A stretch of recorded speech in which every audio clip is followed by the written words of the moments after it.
পাঁচটা তো দেখতে হবে। একটা লোকে 2 লাখ টাকা ল্যাপটপ দিয়েছে বলে কি তাকে 10,000 টাকা বিল করে দেবো? একদম সেই গল্প নেই। প্রবলেম যতটুকু ততটুকুই। কারণ এরকম হয়েছে যে 35,000 টাকা ল্যাপটপে হয়তো 6,000 টাকা খরচা হচ্ছে, আবার কারণ 65,000 টাকা ল্যাপটপে 500 টাকা খরচা হচ্ছে, সেটা পরের কথা। আমার বোধ হয় আর নতুন করে বোঝাবার কোনো দরকার নেই। যারা এই দূর থেকে ভিডিওটা দেখছে অবশ্যই ভিডিওকে শেয়ার করো তাদের মধ্যে যাদের কিন্তু এই ধরনের ইস্যুস হচ্ছে। আর এই সার্ভিস সেন্টারে কিন্তু অবশ্যই চোখ বন্ধ করে আসতে পারে, এটা কিন্তু আমার চ্যানেল থেকে সাপোর্ট থাকছে। তাহলে ঝটপট আরেকটা শুনতে যাবো, অনেক কিবোর্ডে ইস্যু হয়, কিবোর্ড তো কিবোর্ডে কি রিপেয়ার হবে না? কিবোর্ড রিপেয়ার হয় না, কিবোর্ডের কত বাজেট নিয়ে আসবো আমরা? কিবোর্ডও ডিপেন্ড করে, সেম কনসেপ্ট হচ্ছে। মোটামুটি যদি গেমিং ল্যাপটপেও বলা টাফ হয়, কারণ গেমিং ল্যাপটপ কারুর হচ্ছে 1,500 টাকাতেও পাওয়া যায়, কারুর 3,500 টাকাও হয়, কানেক্টারের ব্যাপার থাকে, ঠিক আছে।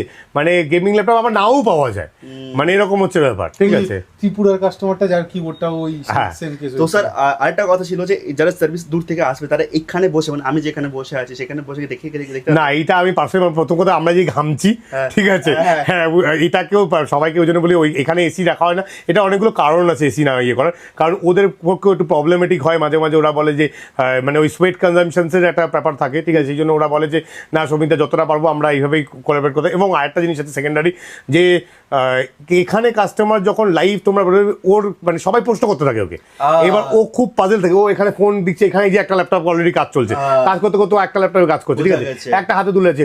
এবার কাস্টমারটা ভাবছে কি আমার ল্যাপটপ ছেড়ে দিয়ে কেন ধরে নিল, ওকে আবার মানে এখানে না বসলেও কিন্তু ট্রাস্ট ভাবে কাজটা হতো। এই যে মাথার উপর ক্যামেরা আগেই থাকে রেখে দিই, আপনি চাইলে ওই ঘরে বসে বসে ক্যামেরা দেখতে পারবে, পেছনে ক্যামেরা আছে, সব জায়গায় ক্যামেরা আছে, মানে বসে বসে আমাদের ওই ঘরে বসে বসে ক্যামেরা তোমরা দেখতে পারো যে ও লাইভ আপনার কোনো র্যাম চেঞ্জ করেছে কিনা, এসএসডি চেঞ্জ করেছে কিনা দেখতে পারো, কারণ চাঁদিতে যাতে এটা হয়।